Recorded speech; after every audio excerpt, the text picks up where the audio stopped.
हाँ जी दोस्तों, एक बार फिर से आप सभी का स्वागत है हमारे सिलेक्शन हब के ऑनलाइन मंच पे और मैं आपका साथी हरीश चाणी। तो दोस्तों, जैसा कि आपको पीछे थंबनेल दिख रहा है, उसमें आज अपन ये डिस्कस करने वाले हैं कि जो आपका आरपीसी सेकेंड ग्रेड का जुलाई माह में जो एग्जाम होने वाला है, उस जुलाई माह के एग्जाम में दोस्तों आज से आपके 50 दिन शेष है, अर्थात 50 डेज लेफ्ट है। इस 50 दिनों में सर शिक्षा मनोविज्ञान जो आपका सबसे इम्पोर्टेंट और सिलेक्शन का सबसे अहम पड़ाव है, जिसमें आपको 40 मार्क्स आपको यहाँ अर्जित करने हैं, उसके लिए सर हमारी रणनीति क्या होनी चाहिए ताकि सर हम 50 दिन में 40 नंबर के एरिया को कवर कर सकते हैं। और सबसे बड़ी बात सर, हरीश सर हमारे लिए क्या कर रहे हैं, साथ में हमारी सिलेक्शन हब टीम आपके लिए क्या क्या कर रही है, जिसमें आप शिक्षा मनोविज्ञान 40 में से 40 नंबर ला सको, उसके लिए सर आपका क्या प्रयास है। तो आशा करता हूं दोस्तों आप सभी अच्छे होंगे, मस्त होंगे और शानदार वाले अपनी पढ़ाई में व्यस्त होंगे। दोस्तों आज अपन डिस्कस करने वाले हैं जो आपका आरपीसी सेकेंड ग्रेड का एग्जाम होने वाला जुलाई 2026 में, इसमें जो आपकी साइकोलॉजी आती है, इसके लिए दोस्तों दिमाग से नहीं, अब आपको रणनीति से काम करना ताकि 50 दिन में आप 40 नंबर कैसे लेके आए, 20 क्वेश्चंस कैसे ठीक कर सके, उसके बारे में दोस्तों आज अपन यहाँ पर डिस्कस करने वाले। चलिए भाई देखिएगा हमारा क्या क्या प्रयास है। सबसे पहला पॉइंट, इतने दिनों में कैसे तैयारी करें, क्यों जरूरी है सब्जेक्ट और कितने मार्क्स का है ये। चलो दोस्तों एक बार उसको जानने का प्रयास करते हैं अपन। देखिए दोस्तों, सबसे पहले ये आरपीसी सेकेंड ग्रेड साइकोलॉजी दोस्तों सबसे अंतिम टाइम है, इसकी हमारी क्या रणनीति उसके बारे में दोस्तों एक बार जानने का प्रयास करते हैं। सबसे पहले देखिए दोस्तों, ये आपके पहले पेपर का हिस्सा है साइकोलॉजी। दोस्तों आपको अच्छे से पता है कि पहले पेपर में टोटल आपके 100 क्वेश्चन आते हैं, 200 मार्क्स का आता है, जिसमें आपका मनोविज्ञान है साइकोलॉजी दोस्तों 40 अंक का आता है, जिसमें 20 क्वेश्चन आते हैं। और दोस्तों ये जो आपके 40 अंक नहीं है, 20% नहीं है, बल्कि दोस्तों आपके सिलेक्शन है, ये सिलेक्शन। क्योंकि दोस्तों आपको अच्छे से पता है कि जहाँ जिस एग्जाम में आपको किसी एग्जाम क्वालिफिकेशन के लिए 40% नंबर लाना कंपलसरी है, यदि उस 40% में आपको 20% केवल एक सब्जेक्ट दिला रहा हो, तो दोस्तों क्यों ना इसको अच्छे से मस्ती से शानदार से पढ़ा जाए, क्यों ना दोस्तों इतना प्रयास किया जाए कि सर 50 दिन में कम से कम 20% तो यहाँ से नंबर लेके आए। अब इसके लिए हमारा क्या प्रयास है, आपको कहाँ पर फोकस करना है, इसको थोड़ा सा दोस्तों अपन जानने का प्रयास करते हैं। सबसे पहले देखिएगा, ऐसा सब्जेक्ट है दोस्तों जो आपके ऐसा सब्जेक्ट दोस्तों 100% है आपके सटीकता के साथ एग्जाम में क्वेश्चन पेपर आते हैं, जहाँ 20 में से 20 आप आराम से सही कर सकते हो।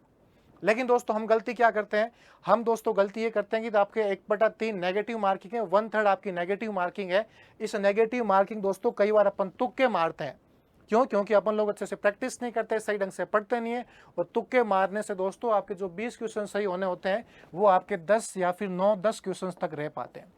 लेकिन दोस्तों हम क्या प्रयास करें, हम कैसे पढ़े, उसके लिए दोस्तों हमारा क्या प्लान है देखिएगा एक बार अच्छे से। सबसे पहले दोस्तों सफलता के कुल 4 साइकोलॉजिकल कह सकते हैं स्तंभ है, कुल 4 आपके सामने पिलर्स है।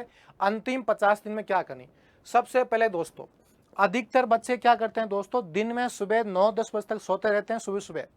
लेकिन दोस्तों साइकोलॉजिकल कहती है कि सुबह को जल्दी उठिएगा, दोपहर में अच्छे से नींद लीजिएगा, रात को जल्दी से सो जाइएगा, लेकिन सुबह सुबह 12 बजे तक कम से कम ऐसा प्रयास करिएगा दोस्तों कि कम से कम आप 6 घंटे अच्छे से पढ़ लें। 6 घंटे नहीं दोस्तों, कम से कम यदि आप सुबह सुबह 4 घंटे अच्छे से पढ़ाई कर लेते हैं दोस्तों, मान के चलिए आपका आधा सिलेक्शन वैसे ही हो गया। क्योंकि दोस्तों मनोविज्ञान ऐसा कहता है कि सुबह सुबह 4 घंटे अच्छे पढ़ने, जितनी अच्छा आपको ज्ञान ग्रहण मिलेगा उतना ज्ञान दोस्तों आपको सेकंड वाले पोर्शन में यहाँ पर अच्छे से नहीं मिलेगा। तो पहला पॉइंट दोस्तों, सुबह सुबह आपको स्टडी करनी है, अर्ली मॉर्निंग आपको अच्छे से स्टडी करनी। सेकंड दोस्तों, सेकंड बात दोस्तों आपको हमेशा पॉजिटिव, हमेशा दोस्तों खुद से पॉजिटिव क्या बात करनी है कि यार मैं ये काम कर सकता हूँ। आपको दोस्तों किसी टेस्ट पेपर देखे ऐसा कभी ऐसा नेगेटिव नहीं सोचना है कि यार मेरे से ये काम नहीं होगा, यार क्या हो गया क्या। आपको कभी भी दोस्तों हमेशा जब भी सेल्फ टॉक करो कि यार आई कैन डू इट, मैं इस काम को अच्छे से कर सकता हूँ, यार अधिगम कितना चैप्टर मैं अच्छे से कर सकता हूँ, मैं थॉर्नडाइक को कर सकता हूँ, पावलो को अच्छे से कर सकता हूँ। हमेशा दोस्तों खुद से सेल्फ टॉक, हमेशा पॉजिटिव बातें कीजिएगा, अच्छी बातें कीजिएगा। थर्ड बात दोस्तों, कमजोर कड़ियों पर प्रहार करिए। दोस्तों हमेशा डेली 35 से 40 मिनट उस पोर्शन को दीजिएगा, उस कंटेंट को दीजिएगा जो कंटेंट आपके लिए वीक है, जो सब्जेक्ट या जो पॉइंट आपके लिए वीक है, उस पर दोस्तों डेली मॉक टेस्ट दीजिए, डेली प्रैक्टिस कीजिएगा। डेली आपको आधा घंटा 30 से 40 मिनट देना है, ताकि आपका जो कमजोर जो पोर्शन है, क्या पता वहां से एग्जाम में क्वेश्चन आए और आप सही नहीं कर पाए। इसलिए अभी आपके पास में टाइम है, जो आपका कमजोर सेक्शन है दोस्तों इस पर अच्छे से फोकस कीजिएगा, ताकि आप एग्जाम में बेहतर नहीं बल्कि बेहतरीन परिणाम दिखा सके। फोर्थ पॉइंट देखिए दोस्तों, सर दोस्तों आपको हमेशा डेली फिजिकल एक्टिविटी करनी। डेली दोस्तों आपको 15 से 20 मिनट डेली आपको टहलना है। ऐसे नहीं सुबह उठे बिस्तरों से, नहाए धोए, वापस बैठ के टेबल चेयर पे खाना खाया, वापस बैठ के, लेकिन टहले ही नहीं। दोस्तों कम से कम चाहे शाम को घर पे बात कर रहे हो या अपनों किसी से बात कर रहे हो, अपने से किसी से बात हो रही हो, ऐसे ही टहल रहे हो, किसी चैप्टर को रिवाइज कर रहे हो, दोस्तों ऐसे टहलते टहलते आप अच्छे से पढ़ लीजिएगा। मैं कहता हूँ आपको माइंड है जो आपका 10% एक्स्ट्रा काम करेगा। दोस्तों डेली 15 से 20 मिनट आप अच्छे से किसी पार्क में, अपने घर के कह सकते हैं टेरिस पे अच्छे से आप टहलिएगा, अच्छे से वॉकिंग करिएगा। धीरे धीरे बात करते करते, सॉन्ग सुनते सुनते, गाना गुनगुनाते, कुछ भी कर सकते हैं। ठीक है दोस्तों, ये 4 पॉइंट दोस्तों आपको अच्छे से याद करना है। लेकिन दोस्तों आपको क्या और कैसे पढ़ना है साइकोलॉजी में, ताकि दोस्तों आपका अच्छे से सिलेक्शन हो और आपको 20 में से 20 क्वेश्चन आपके ठीक हो। पहला दोस्तों जो आपका हाई स्कोरिंग जो आपका सब्जेक्ट है, जो आपके कंसेप्ट बेस्ड जो एग्जाम में क्वेश्चंस आते हैं, पहला चैप्टर दोस्तों आपका अधिगम है। अधिगम में दोस्तों आपके कंसेप्ट बेस्ड जहां से आपको कथन कांड वाले क्वेश्चन देखने को मिलते हैं, ये आपका पहला चैप्टर अधिगम है। सेकंड दोस्तों आपका व्यक्तित्व है। व्यक्तित्व बहुत शानदार है, जहां से दोस्तों आपको कैटल के व्यक्तित्व है, आपका ओलपोर्ट है, आपके सामने है हिपोक्रेटस है, सेल्डन है, क्रेचमर है। दोस्तों यहाँ से फिक्स क्वेश्चन आपको देखने को मिलते हैं। फिर दोस्तों आपका विकास और बुद्धि, जो दोस्तों आपका जो चाइल्ड डेवलपमेंट चैप्टर है, जिसमें आपका बच्चों का मनोवैज्ञानिक है, संवेगात्मक है, भावात्मक है, भाषात्मक, उन बच्चों का विकास कैसे वो पढ़ना है। और दोस्तों जो बुद्धि वाला चैप्टर है, मैं पहले कहता हूँ दोस्तों, बुद्धि में एक आपको थॉर्नडाइक का सिद्धांत पढ़ना है, एक दोस्तों आपको गिलफर्ड का सिद्धांत पढ़ना है, और एक दोस्तों जो आपका रॉबर्ट स्टर्नबर्ग का सिद्धांत है, ये दोस्तों आपको अच्छे से एक बार पढ़ना है। यहाँ से दोस्तों एग्जाम में, हर एग्जाम में क्वेश्चंस मिलते हैं। पिछली बार दोस्तों 2025 में सेकेंड ग्रेड के 4 पेपर हुए थे, जिसको के चारों पेपर में दोस्तों इन गिलफर्ड और स्टर्नबर्ग के एग्जाम में 2-2 क्वेश्चन आपको यहाँ से देखने को मिल रहे हैं। तो ये चीजें आपको दोस्तों अच्छे से फोकस करनी है। सेकंड दोस्तों, वर्तमान में जो आपके नए कुछ सिलेबस में जुड़ा है, या फिर जो वर्तमान में जहां से एग्जाम में क्वेश्चन पक्के मिलेंगे, जो वर्तमान में आपका ट्रेंड चल रहा है। पहला दोस्तों टॉपिक आपका 21वीं सदी के कौशल। दोस्तों वर्तमान में बच्चा किस प्रकार से पढ़े ताकि अपनी सफलता को अधिक अर्जित कर सके, उसके लिए बच्चा कौन कौन से कौशल, कौन कौन से स्किल को यहाँ अर्जेंट करता है या उसको एक्वायर करता है, उसमें देखो दोस्तों कौन कौन सा टॉपिक है। इसमें देखो दोस्तों आपका क्रिएटिविटी है, आपका आलोचनात्मक चिंतन है, आपकी संवेगात्मक बुद्धि है, किसी व्यक्ति की नेतृत्व क्षमता, बहुत सारे टॉपिक है, वो आपको मैं अलग से यूट्यूब पे करवा दूंगा। साथ में दोस्तों जो आपकी समावेशी शिक्षा और एक कह सकते हैं संवेगात्मक बुद्धि है, छोटा सा चैप्टर है, लेकिन दोस्तों यहाँ से डैनियल गोलमैन के जो आपके 5 आधार स्तंभ है, जो 5 एलिमेंट कंपोनेंट है, जहाँ से आपको एग्जाम में बार बार क्वेश्चन, बड़े शानदार एग्जाम में आपको क्वेश्चन यहाँ से देखने को मिलते हैं। बहुत तगड़ा टॉपिक है। तीसरा दोस्तों, जहां से दोस्तों फैक्चुअल क्वेश्चन आपको देखने को मिलते हैं। एक दोस्तों आपके जो वर्तमान में एक नया सिलेबस एग्जाम में देखने को मिल सकता है दोस्तों, जो एनईपी 2020 है, यहाँ से दोस्तों आपको समावेशी शिक्षा के तहत आपको एनईपी 2020 में से एग्जाम में क्वेश्चन मिल सकता है एज ए फैक्चुअल क्वेश्चन। साथ में जो आपका पहला चैप्टर है शिक्षा मनोविज्ञान का इतिहास क्या है, कि सबसे पहले आत्मा का किसने कहा, मन क्या है, चेतना क्या है, व्यवहार क्या है, सबसे पहले कौन सी भाषा का शब्द है। यहाँ से कुछ 1-2 क्वेश्चन आपको कई बार, कभी कभी आपको यहाँ से फैक्चुअल क्वेश्चन देखने को मिलते हैं। तीनों पे दोस्तों आपको अच्छे से यहाँ पर फोकस करना। सबसे पहली बात, आपको इन पर कंसेप्ट बेस करना है, इनको आप वर्तमान के हिसाब से पढ़ना है, यहाँ पर आपको फैक्चुअल पढ़ना है। यदि दोस्तों आपने सब टॉपिक को यहाँ पर अच्छे से पढ़ लिया है, और डेली दोस्तों आपको 5-5, 10-10 मिनट रिवाइज करना।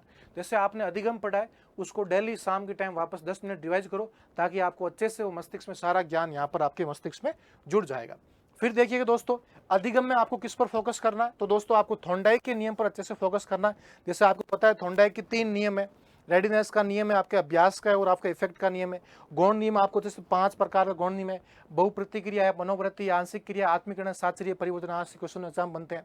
लेकिन इसके बाद दोस्तों जो वर्तमान में सेकंड ग्रेड में एक अलग से टॉपिक है दोस्तों, उस टॉपिक का दोस्तों नाम है निर्मितवाद, जहां से दोस्तों एग्जाम में एक क्वेश्चन पक्का मिलता है, 100% एक पक्का प्रश्न आता है। लेकिन दोस्तों निर्मितवाद में क्या पढ़े, दोस्तों आपको अच्छे से पता करना है कि जो लेव वाइगोत्स्की का जो सामाजिक सांस्कृतिक या सामाजिक संज्ञानात्मक सिद्धांत है, जहां से दोस्तों एग्जाम में क्वेश्चंस मिलता है, यहाँ से दोस्तों 100% प्रश्न संभावित है, क्योंकि लेव वाइगोत्स्की बच्चों की सामाजिक अंत्यक्रिया पर बल देता है, जहां वो जेड-पी-डी, इसके फोल्डिंग, कुछ इस प्रकार के शब्दों का वर्णन करता है, जहां से दोस्तों एग्जाम में क्वेश्चन देखने को मिलता है। सेकंड दोस्तों, एक आपको पता है दोस्तों, रोजर बाइबी का जो अधिगम का 5P मॉडल है दोस्तों, जिसमें वो सबसे पहले कहता है बच्चों को एंगेज करो, फिर बच्चा एक्सप्लोर करेगा, फिर बच्चा एक्सप्लेन करेगा, फिर एलाबोरेट करेगा, फिर इवैल्यूएशन करेगा। उस रोजर बाइबी के 5P मॉडल में से एग्जाम में पक्का प्रश्न आता है, हर बार के ट्रेंड। आरबीसी का सबसे फेवरेट क्वेश्चन है। और थर्ड बात दोस्तों, एक आपके एडवर्ड टोलमैन का जो दोस्तों सिद्धांत है, जिसे अपन लेटेंट थ्योरी बोलते हैं, जिसे अपन अव्यक्त अधिगम सिद्धांत बोलते हैं, जिसे अपन चिन्ह पुनः का सिद्धांत बोलते हैं।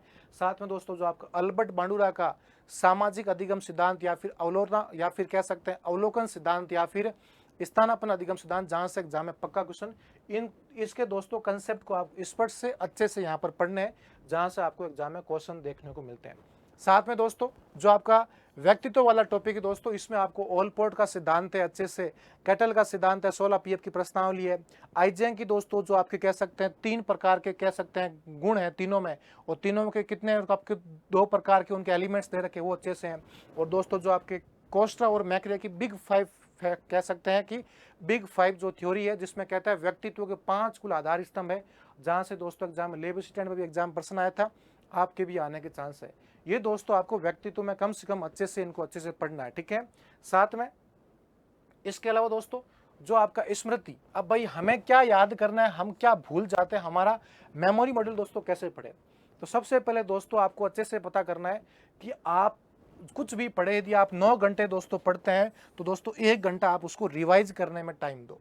अपन क्या करते हैं दोस्तों, पढ़ते जाते हैं लेकिन उसको अपन वापस कभी रिवाइज नहीं करते। याद दोस्तों वही रहेगी जिसको आप लिख लिख कर पढ़ोगे, जिसको आप पढ़ने के बाद रिवाइज करोगे, तभी आपको अच्छी चीज़ें याद रहेगी। तो दोस्तों आपको क्या करना है, एबिंगहॉस कहता है कि सीखने के पहले घंटे के भीतर भूलने की दर सबसे स्थिर होती है। यदि आपने दोस्तों 1 घंटे पढ़ा, 2 घंटे पढ़ा, वापस रिवाइज नहीं किया, तो दोस्तों आपके भूलने की जो कह सकते हैं कि स्पीड होती है बहुत ज़्यादा होती है। इसलिए आपको हर चीज़ पढ़ने के बाद दोस्तों वापस आपको एक बार क्या करनी है, अच्छे से आपको रिवाइज करनी है। साथ में दोस्तों जो आपकी जो प्राइमरी चीज़ें दोस्तों, उसको अच्छे से एक बार रेस्पेक्ट, उसको अच्छे से पढ़िएगा, और 24 घंटों में दोस्तों पहला रिवीजन एक बार अच्छे से कर लो। लेकिन सबसे बड़ी बात सर, हम तो भूल जाते हैं दोस्तों। भूलने का सबसे बड़ा कारण क्या है, एक तो दोस्तों आपके पास में पूर्वगामी अवरोध है। पूर्वगामी क्या कि यार मैंने उस एग्जाम में, मेरा वो एग्जाम में क्वेश्चन खराब हो गया था, उस एग्जाम में मेरा वो दोस्तों पेपर ठीक नहीं हुआ था, तो हो सकता है इस बार भी मेरा ये पेपर ठीक ना हो, इस बार मेरा क्वेश्चन ठीक नहीं हो।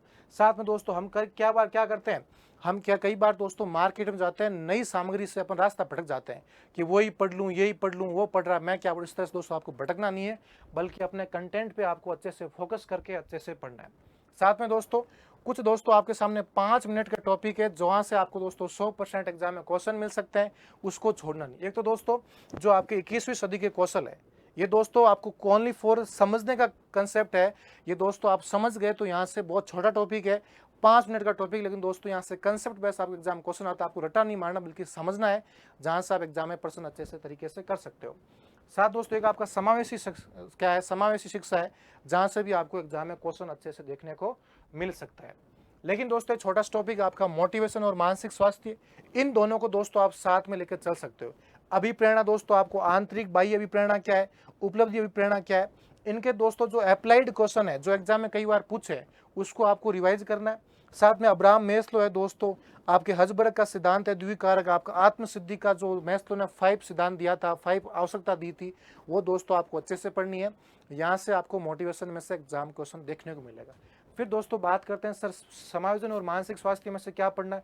तो दोस्तों आपको वर्तमान में जो समायोजन को या व्यक्ति की मेंटल हेल्थ को जो प्रभावित करने वाले कारक, वो आपको अच्छे से पढ़ना है। फिर दोस्तों जो आपके व्यक्ति किस कारण से समायोजन नहीं कर पाता है, उसके क्या लक्षण, वो पढ़ना है। वो साथ में दोस्तों समायोजन की रक्षा युक्ति कौन कौन सी है, उसको आपको यहाँ पर अच्छे से इसको डिस्कस करना। डिफेंस जो आपकी मैकेनिज्म है, इसको दोस्तों अच्छे से पढ़ना।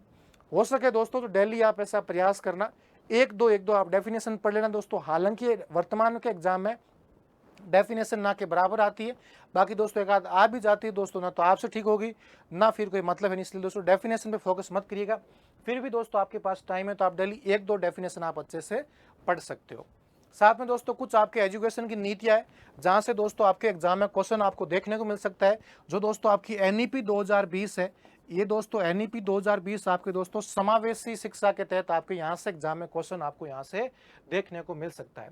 इसी के साथ साथ दोस्तों आपको दोस्तों नेगेटिव मार्केट कह सकते हैं, नेगेटिव मार्किंग से आपको बचाव कैसे करना। तो सबसे पहले दोस्तों आपको वही एग्जाम में क्वेश्चंस ठीक करना जिस पर आपको 100% श्योरिटी हो, जिसमें आपको कंसेप्ट स्पष्ट है, उस पर दोस्तों आपको टिक करना है, बाकी किसी पर टिक नहीं करना है। यदि आपको चारों ऑप्शन में से आपको श्योरिटी है कि यही ऑप्शन सही है, तो ही दोस्त उस पर्सन को अटेंड करना, अन्यथा उस पर्सन को अटेंड नहीं करना है। फिर भी आपको लगता है कि नहीं यार 2 ऑप्शन तो नहीं है लेकिन दोनों में से कोई है, तो दोस्तों उसको अच्छे से पहले करो, पहले सोचो कि मैंने कितने क्वेश्चन कर लिए, उतने क्वेश्चन मेरे ठीक हो रहे हैं जिससे मेरा एग्जाम पास हो रहा है, तो दोस्तों आपको रिस्क नहीं लेनी है। अन्यथा दोस्तों आप 3-4 ऐसे क्वेश्चंस पर अच्छे से रिस्क ले सकते हो। बाकी दोस्तों जिसका आपका आंसर बिल्कुल पता नहीं है, जहाँ तक मेरा आइडिया है दोस्तों, उस वाले पर्सन को कभी भी बिल्कुल भी आपको टिक नहीं करना है, हाथों हाथ दोस्तों उस क्वेश्चन को अच्छे से छोड़ देना है, आपको बिल्कुल भी यहाँ पर प्रैक्टिस नहीं करनी है। साथ में दोस्तों ये एक्यूरेसी लाने के लिए दोस्तों आप डेली आप प्रैक्टिस कर सकते हैं, मॉक टेस्ट दे सकते हैं, साथ में नोट कॉपी रखिएगा, वहाँ अच्छे से लिखो कि भाई मुझे कहाँ पर मैं गलतियाँ करता हूँ, उसके अकॉर्डिंग दोस्तों यहाँ पर आप अपने अंदर सुधार कर सकते हो। इसके अलावा दोस्तों डेली आपको प्रैक्टिस करनी है, और इसके लिए दोस्तों आपको क्या क्या करना है। एक तो दोस्तों सबसे पहले कि जो आपको कह सकते हैं कि सबसे कठिन आपको चैप्टर लगते हैं, उसको दोस्तों मॉर्निंग में अच्छे से पढ़ लो, सबसे पहले उन टॉपिक को एक बार कवर कर लो। सेकेंड बात दोस्तों, सप्ताह में कम से कम दोस्तों 1-2 बार मॉक टेस्ट दो। जो आपके पिछले 2022, 23, 24 में जो पेपर हुए 3 साल के जो PYQ है, उसको दोस्तों वर्तमान में RPC का पैटर्न क्या क्या लैंग्वेज है, उसकी एक बार अच्छे से प्रैक्टिस करो वीक में 1-2 बार। साथ में दोस्तों फिर अपना एनालिसिस करो कि मेरे सिलेबस पढ़ने के बाद मैंने मॉक टेस्ट दिया है, फिर भी मेरे कुछ क्वेश्चंस गलत हो रहे हैं, गलत क्यों हो रहे हैं, कहाँ पर हो रहे हैं, उसकी एक बार आप यहाँ पर अच्छे से प्रैक्टिस कीजिएगा। और फिर डेली दोस्तों 35 से 40 मिनट वही बात वापस आके खुद को अपने को टाइम दो, सेल्फ को टाइम दो, और खुद का दोस्तों सेल्फ इवैल्यूएशन करो कि मैं अभी भी कहाँ गलतियाँ कर रहा हूँ जो मैंने पिछले एग्जाम में की थी या फिर मॉक टेस्ट में की थी, इन गलतियों को मैं वापस कैसे सुधार सकता हूँ। इसका दोस्तों एक बार वापस से आप कुछ प्रैक्टिस करिएगा, और जो आपके कमजोर टॉपिक है दोस्तों उसको वापस से रिवाइज करो, वापस से रिवाइज करो, ताकि आपका बेहतर नहीं बल्कि बेहतरीन रिजल्ट आपको यहाँ पर देखने को मिलेगा।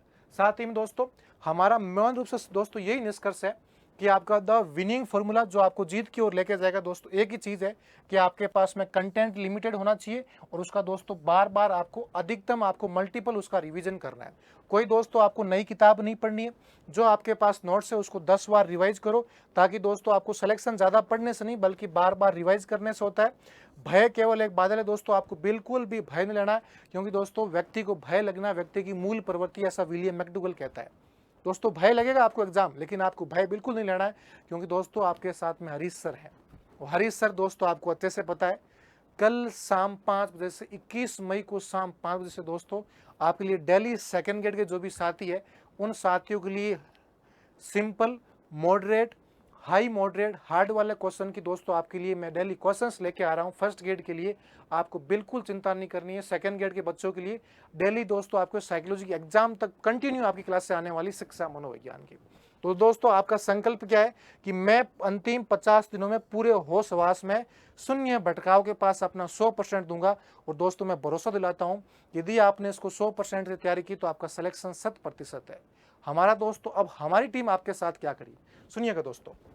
हमारी दोस्तों जो सिलेक्शन हब टीम है, ये दोस्तों आपके लिए हमारी टीम या फिर मैं आपके साथ हरीश जानी सर 21 मई को दोस्तों डेली शाम को 5 PM से आपके लिए कंटिन्यू डेली दोस्तों अपन पहले चैप्टर से शुरू करेंगे। पहले चैप्टर में जितने क्वेश्चन बन सकते हैं, सिंपल, हार्ड, मॉडरेट, सारे क्वेश्चन की दोस्तों अपन डेली डिस्कस करेंगे। जब तक एग्जाम नहीं होगा तब तक दोस्तों अपन लगभग अपन ऐसे करते करते अपन ने 500-600 क्वेश्चन ऐसे करेंगे जहां से आपके एग्जाम में क्वेश्चन देखने को मिल सकते हैं। उस पर दोस्तों अपन अच्छे से डिस्कस करने वाले हैं, और वो दोस्तों आपके 21 मई को शाम 5 बजे से इसी यूट्यूब चैनल पर आपको सारे क्वेश्चन देखने को मिलेंगे। तो दोस्तों आपको बिल्कुल भी चिंता करने की आवश्यकता नहीं है। सबसे पहले मैंने जो आपको कहा था उसके अकॉर्डिंग आपको तैयारी करनी है, और डेली शाम को 5 बजे अपनी क्लास में आपको जुड़ना है, ताकि सारे कंसेप्ट दोस्तों आपको यहाँ से क्लियर हो जाए। अपन मिलते हैं दोस्तों 21 मई को शाम 5 बजे इसी यूट्यूब मंच पर अपने सेकंड ग्रेड की पहली क्लास के साथ। तब तक अच्छे से रहिए, और दोस्तों वापस एक बार पढ़िएगा, अपने कंटेंट को पास लीजिएगा, 2 दिन में अच्छे से रिवाइज करिएगा।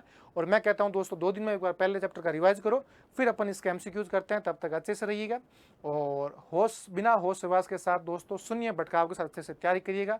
और मेरी ओर से आपको ढेर सारी शुभकामनाएं हैं कि आपका सबका सेकंड ग्रेड में सिलेक्शन हो, जो भी मेरे साथी हैं।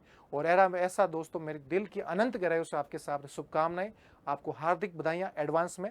अच्छे से पढ़िएगा। बाकी दोस्तों जुड़ना और मिलना ना भूलिएगा 21 मई शाम को 5 बजे इसी हमारे सिलेक्शन हब के यूट्यूब चैनल पर।